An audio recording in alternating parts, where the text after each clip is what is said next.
Welcome to the Same Day Podcast, where we discuss driving incremental business growth and other topics related to real estate, property management, and entrepreneurship. Now to the show at hand. Matt Zalk here. I'm the host of the Same Day Podcast, where I connect with top business experts and real estate leaders. Past guests on our show have been Lee Easton of AeroVision, Kurt Volk, an investor and client of Keyrenters, Mike Bosch of Atento Capital, and Chip Gavarino, a local restaurateur and real estate entrepreneur. Today's episode is brought to you by Keyrenter Property Management. Keyrenter Property Management, we are a full-service property management company helping our clients buy, renovate, and operate real estate assets. We help our clients build wealth while taking the headache out of real estate property management. That's why it doesn't matter what rental you have, single-family homes, condos, townhomes, we have the management solutions that you need. Go to keyrenterpmc.com or email us at info@keyrenterpmc.com.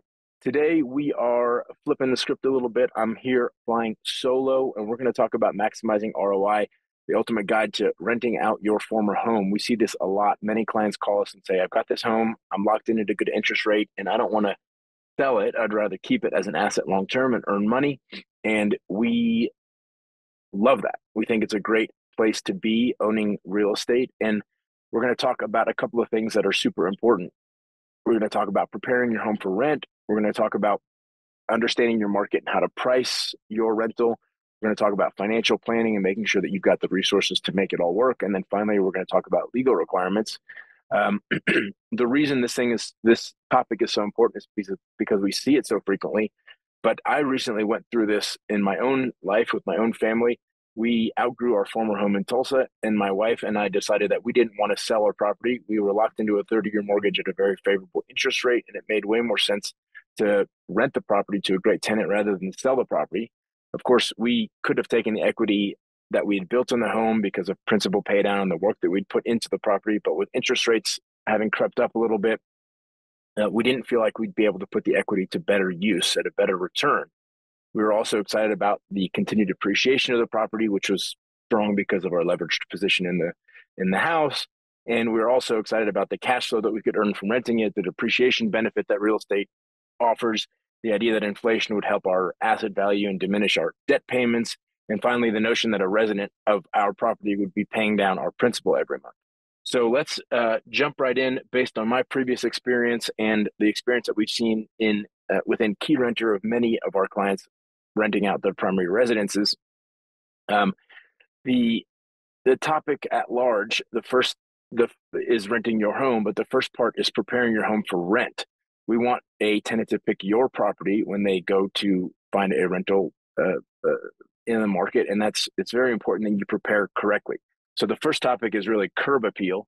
You don't need to go out and go all out and create a botanical garden in your front yard, but the exterior of the home should be neat and inviting. Sometimes even going overboard with plants that require a lot of maintenance is a good way to waste a lot of money. Renters, with few exceptions, I guess the very, very best renters, will not care for your property the way you did. They won't pay to overseed often and lay new sod, and they won't water as often as you did, and they won't take as much pride in spending Saturday afternoon with hedge clippers the way you potentially did.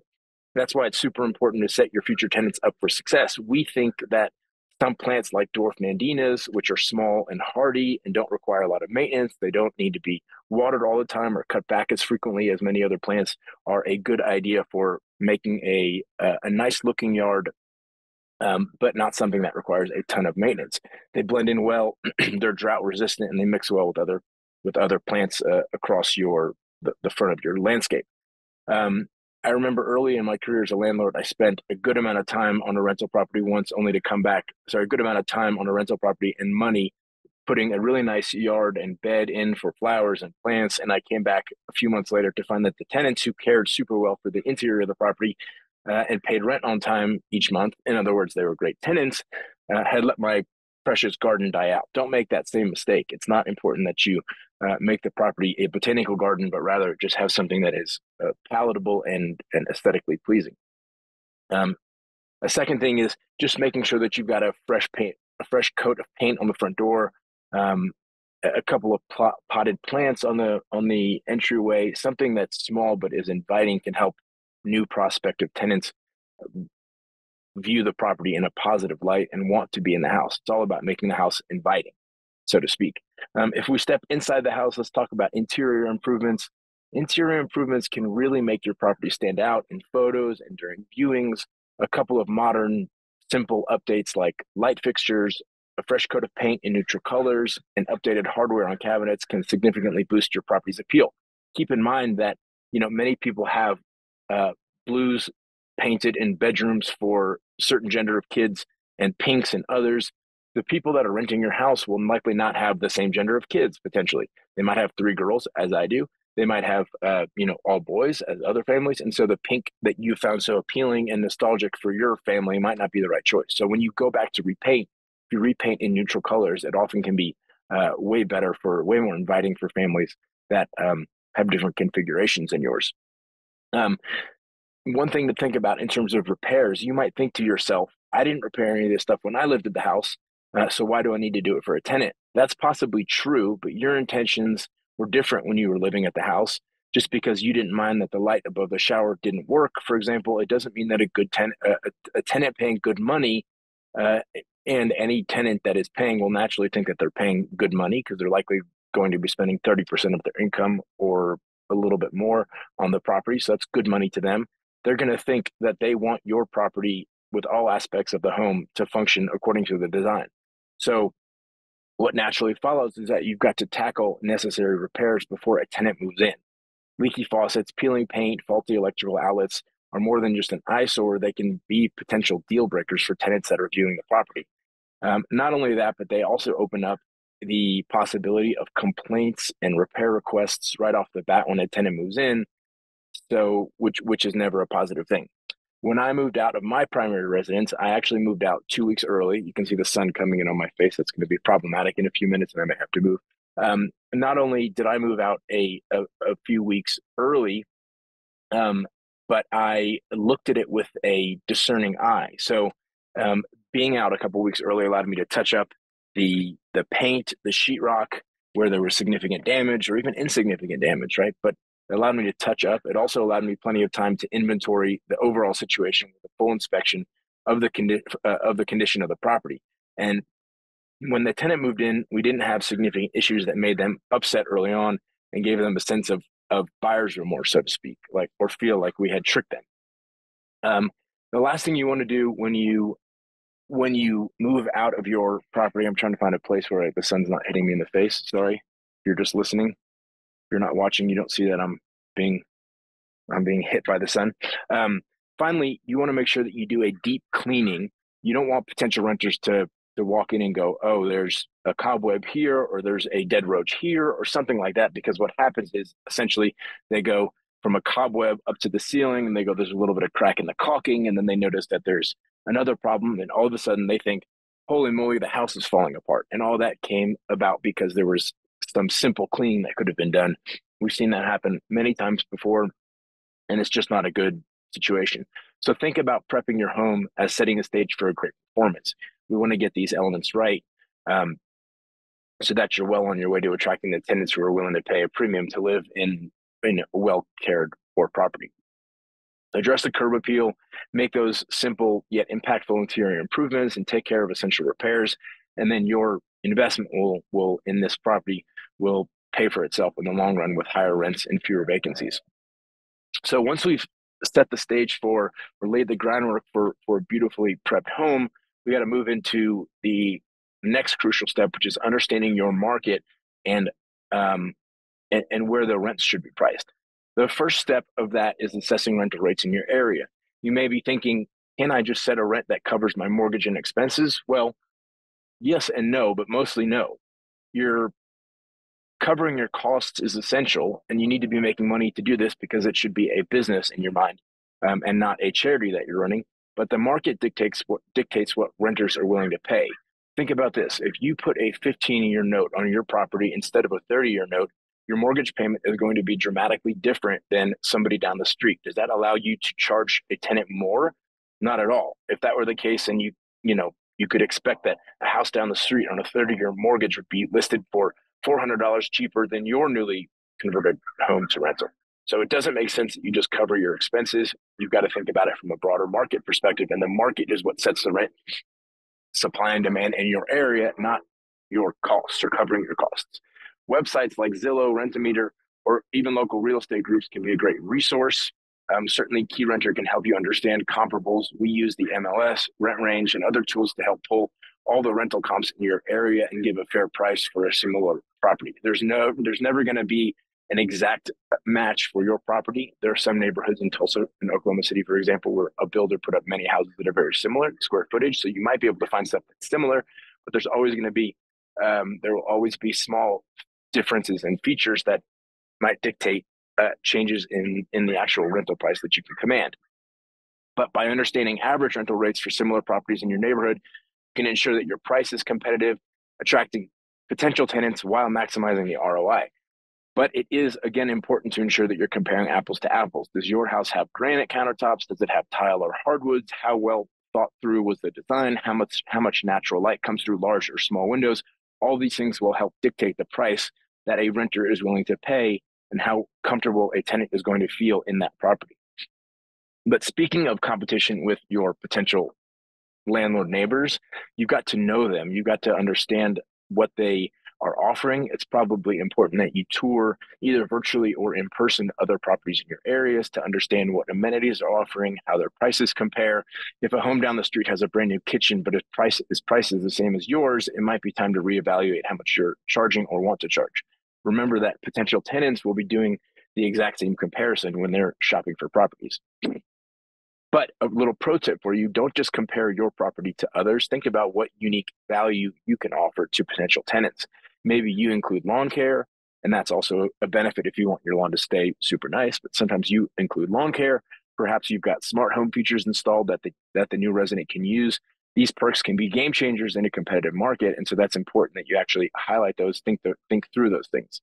There are other things that I've seen where owners think they're offering an amenity, but tenants don't see it the same way. So it's important that you think through all that. For example, tenants don't want necessarily to own or to manage the mowing of 3 acres of your yard. Owners feel a sense of pride in having a home that has 3 acres, but tenants often don't get the same sense of satisfaction from the land because they don't directly own it.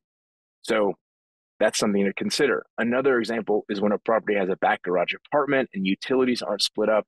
The back garage may have been a great source of income and a way to offset your mortgage payment for you as the owner, but a tenant in the home where utilities aren't split up is going to inevitably feel like they're getting the short end of the stick when it comes to them and split utilities in a way that doesn't actually capture their direct usage. So think through how things can affect the tenant and how they're going to perceive them.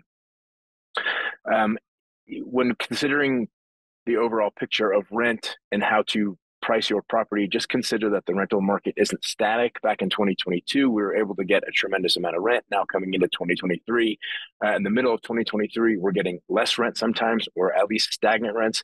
The demand isn't as high. Craziness in the market has subsided. And so the market isn't static. Prices fluctuate. Tenant expectations change. If you're continuously assessing your rental rates and staying aware of what the competition offers, you can position your property to be the top pick for potential tenants or renters, and ensuring that you have a steady income and solid return on investment of your property. So consider all those things when you're talking about marketing or thinking about marketing your property.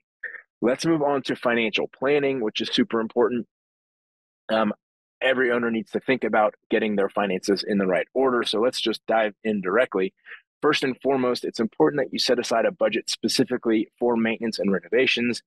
Once you've prepped your home for being rent ready, wear and tear are inevitable when you move a tenant in.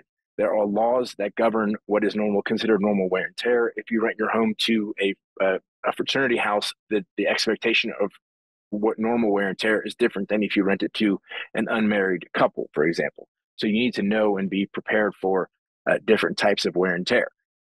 Whether it's the water heater giving out, a window needing replacement after a storm, a tree falling on top of your roof and having to cover the deductible, which recently happened during the Father's Day storm in Tulsa. That was pretty devastating across the city. You've got to have funds that are allocated to ensure you're not caught off guard and it doesn't upset you, stop a vacation from happening, ruin your general livelihood.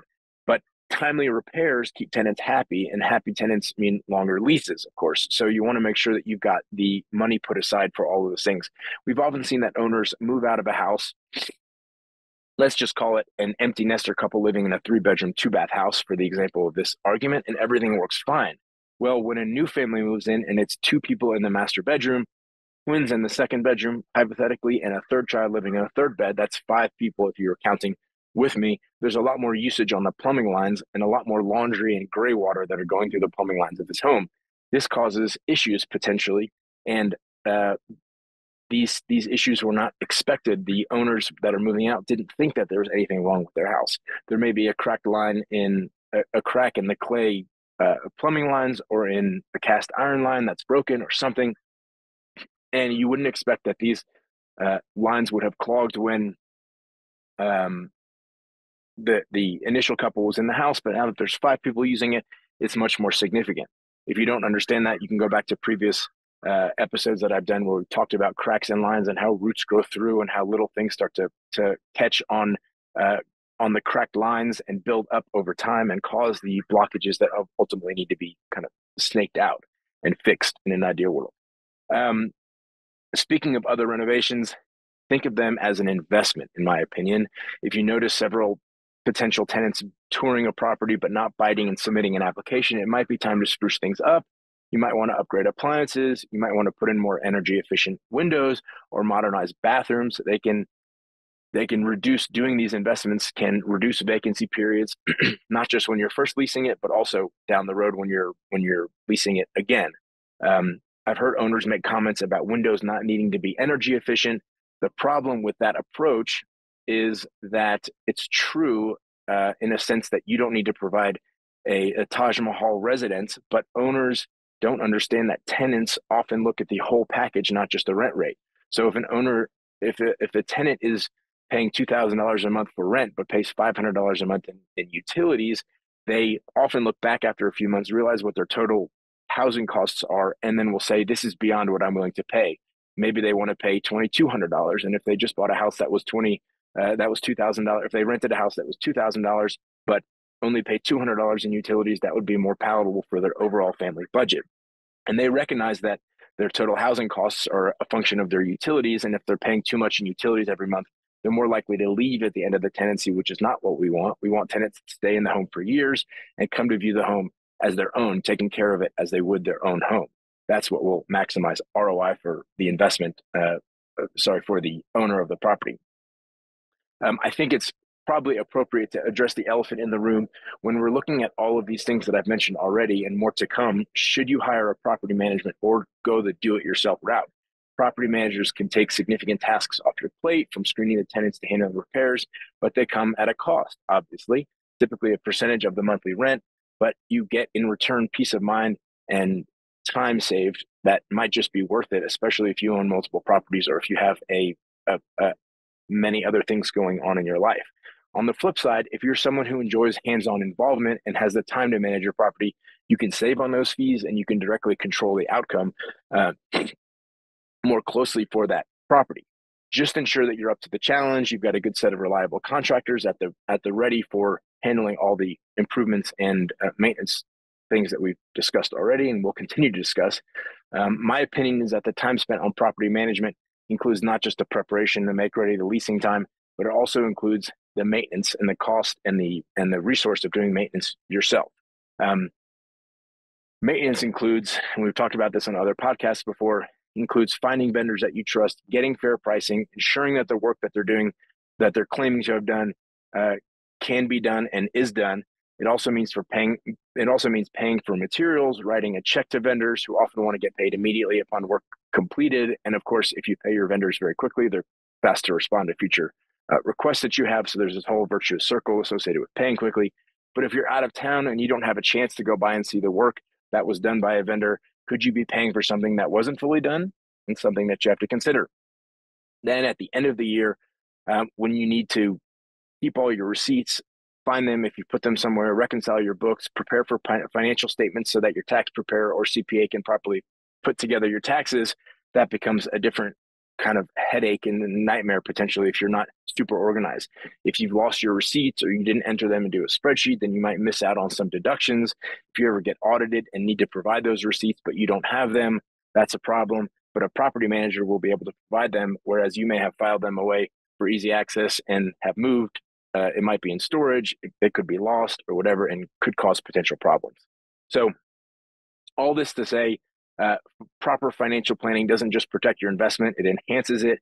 Be prepared, be proactive, make informed decisions, and that will set the stage for a profitable rental journey, not just now, but in the event that you ever get audited and need to defend the spending that you've done. The last section is definitely not the most thrilling, but it's undoubtedly one of the most important legal requirements. This is an area where you don't want any surprises. Let's start with the cornerstone, the first legal requirement that you'll need for renting your property, and that is a lease agreement. The lease agreement sets the tone for the landlord-tenant relationship. It should clearly outline terms like rent amount, due date, security deposit details, maintenance responsibility, and of course, a start date and an end date of the actual lease. There are standard lease templates online, of course, but it's worth taking one of those if you're going to and consulting with a local attorney to make sure that it meets your state and local regulations and requirements and is tailored to your property's unique needs. There are things that you can put in a lease that will not be upheld in court. And so you want to make sure that you're well familiar with what is allowed in your state. A good example that I've seen often is a per diem late fee. In Oklahoma, the courts have ruled that the late fee has to be representative of the penalty or damages that you sustain as an owner. So, for example, your mortgage payment late fee doesn't go up daily, probably hits on the 15th of the month, and they hit you with a late fee then, and it might be something like a percentage of the loan amount, or it might be an absolute fee, but you aren't incurring a similar penalty for your inability to pay mortgage when the tenant doesn't pay rent. If you are charging a late fee that is, for example, $25 to start and $10 per day, that late fee could be $300 or $400. Well, let's do the math. Like, I don't know, it could be $200 or $300, but you don't sustain a similar hardship on a daily basis for not paying your mortgage payment in the event that the tenant doesn't pay their rent. So you cannot do that. The courts have deemed that is illegal in the state of Oklahoma, and they will not uphold that. There are many other examples. You can kind of put whatever you want in your lease, but when you have to, we'll talk about this later, but when you need to go to the eviction court, if you ever have to, then some things can be stricken, and your case could be stricken also because of the things that are in your lease. So speaking of eviction and tenants' rights, it's essential to understand and respect these rights. Did you know, for example, that in most places, including Oklahoma, you can't just pop into your rental property for a visit without proper notice? You must give 24 hours notice to enter the property. You could, for example, call the tenant, ask them if you can come over, and if they let you in, they let you in. That's great. But you're required to give 24-hour notice to enter the property for a bunch of other reasons. That could be showing the property for sale. It could be maintenance. Now, there are all sorts of emergency kind of overrides, like if something is urgently and immediately affecting the value of the property and causing damage, you can go in, but that they should be stipulated in your lease because they are stipulated in other places legally. There are also specific guidelines on how you can increase rent. You can't do it during a period of tenancy that you've defined in your lease, but you can do it afterwards. You can predefine it. You can do a number of things. But you should be aware of these rights and the rights of the tenants so that you can foster trust and avoid potential legal hiccups down the road. In addition, on the topic of legal stuff, let's talk insurance for a second. There's, in addition to your typical homeowner's insurance or renter home insurance, you should ensure that your tenant has a liability to landlord policy and that you're named as an additionally insured, that you're named as additionally insured on that policy. If you aren't, the tenant can cause issues like burning down the house that is, from something like a cigarette that is in the garage, which has happened to us, somebody smoking in the garage on a seat that, burned down the house. And then instead of their insurance covering it, your insurance will cover it, which will cause your insurance rates to go up. In an ideal scenario, if a tenant causes an issue that has significant impact on the house, they should be responsible for it. And so you can ensure that happens by having liability to landlord insurance that the tenant holds and pays for, but it names you as additionally insured. Let's move on. There are a bunch of other things that we should cover. This is kind of a long section, but it's worth highlighting a number of important things. There are, if I can speak, there are fair housing laws. You cannot just discriminate against potential tenants based on race, color, national origin, religion, sex, familial status, or disability. And in many states, there are other protected category, including military and some other things. Um, you want to make sure that you screen tenants based on their ability to pay rent and their rental history rather than their personal attributes.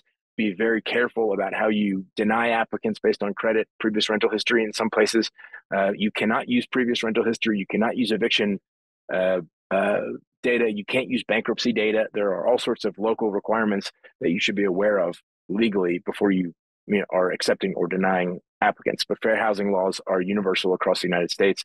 There are 7 categories upon for which you cannot deny um, housing based on. Let's also talk about our responsibilities as landlords. Aside from providing a safe and habitable property, you have to address repair requests in a timely manner. You've got to return security deposits as outlined in your lease, and that could be based on, or that could be after a written request for the return of the security deposit. You also have to maintain the privacy of your tenants, so you can't potentially be showing the property at all hours when they're scheduled to move out. These aren't just best practices; they're often legal requirements. And it's worth noting that in the event that you have a repair request that you don't meet, particularly in something that is could be injurious to the safety and well-being of your tenant, the tenant has the right to fix things. So if you're not able to provide heat and air in winter and summer, respectively, or hot water, or something else that is critical to their well-being at the property, they have the right, after a certain amount of time and sending the correct notices to you, to go and fix that issue and bill it to you as the owner up to an amount potentially. So it's important that you understand these rules, how it's set out in state regulation and legislation, to ensure that you're not taken by surprise when a tenant, for example, calls the most expensive company in town to fix the AC because you weren't willing to do it. I think finally, it's important to understand what happens when things stop going according to plan. In the event of a dispute, an eviction might seem straightforward, like a straightforward solution, but it's essential to understand that the eviction process is a legal process and can't be done on a whim. There are specific causes for eviction. There are reasons why you'd send somebody a 5-day or 3-day pay or quit notice. There are other reasons why you might send a 10-15 notice. If you haven't heard those expressions or heard those legal terms before, you might want to listen to previous podcasts where I talk about the eviction process. But there are specific causes for evictions and procedures that have to be followed, and they differ from one jurisdiction to another. You have to understand the full process of the eviction from the owner's perspective, including filing and serving paperwork, service, very specific to who can do that service, it appearing in court, what you do, how you speak, what you do before and after a judgment, because you can't just take possession of a property after a judgment. You have to file a writ of execution, for example, and you can hear that again in my podcast on doing the evictions, at least in Tulsa. I've covered all this, and so go back to that podcast if you want to hear more about it. But it's important that if you're going to be a landlord, you know the process of the eviction, you know the rules and the requirements from your side. To wrap it up, the world of rental property law can seem intricate, but by ensuring a solid lease agreement, respecting tenants' rights, upholding your responsibilities, and knowing what you do in the case of an eviction, you set the foundation for a smooth rental experience. Always consult a professional. If you have any doubt, you're welcome to call us at Keyrenter, and we're happy to either take this burden on for you or even just walk you through some of the process of doing some of these things. I've got friends that call all the time. They don't use our services, but they know that we do a lot of this stuff, and they ask us, what's the right way to serve papers? What's the right way to post a notice? Must you send certified mail when you post a notice if somebody isn't home, et cetera, et cetera. So we're always happy to help and talk people through. We haven't spent any time discussing the special rules of Section 8 housing, which is federally subsidized housing. I don't think it's really a topic that's relevant for today, but we have spent plenty of time talking about it on other podcasts and interviewing both housing inspectors and people in the administrative section of our local Section 8 office. It's possible that your home is in a neighborhood or the rental range that would qualify for Section 8 housing, but we'll save that topic for other podcasts. I don't think it's truly relevant here right now. with all of this that I've said, I posed the question to you: is it worth it for you to manage your own home? If you've got the time, energy, resources, then it should be worth it. If you have other things going on at home, with family, with work, then it might be more burdensome to manage your home than it's worth, to manage your rental home than it's worth. But it certainly will help increase the return on investment if you calculate it specific ways. If you're not calculating your time as 25, 35, 45, 55, $100 an hour, then it might be worth it. If you do calculate your time, using some reasonable market measure for your time, then you might find that it's a better return on investment to have somebody else handle the day-to-day management of that property. Whew, that was a lot, and I spoke a lot. I'm not used to speaking this much on a podcast because I don't normally fly solo, but there you have it. From preparing your home to attracting the right tenants, understanding market dynamics, getting your financial planning in order, navigating the maze of legal requirements and insurance. There's a lot to take in when maximizing or thinking about maximizing return on investment for your rental property. But with the right approach, knowledge, support, essentially from Keyrenter, the journey can be rewarding both financially and personally. Remember that renting out your former home is not just a business transaction. It's about providing a haven for another family or individual while ensuring that you get the best return on investment. Keep in mind that you're doing good, and you should also do well. The home you're providing can lay the foundation and environment for the growth of another healthy and productive family and society. So equip yourself with the right tools, stay informed, and always strive for a win-win solution. I think that's super important. Quality homes for quality tenants. We want to provide a great place for our residents to live, whether you're doing it with Keyrenter or whether you're doing it alone. It's important that you are providing, as I said, a safe space so that you can provide the environment for the growth of another family and another productive family or group of people in society. Thanks for tuning in. We hope it's been helpful for you to understand how to maximize your return on investment when turning your former home into a rental property. If you have any questions, you're always welcome to call us at Keyrenter Property Management. That's Keyrenter Tulsa, Keyrenter Wichita, Keyrenter Arkansas, and Keyrenter Oklahoma City. Don't hesitate to reach out. We're always around, or email us at info@keyrenterpmc.com. Thanks for tuning in. Thanks for listening to the Same Day Podcast. Tune in to a new show each week and be sure to subscribe to get future episodes.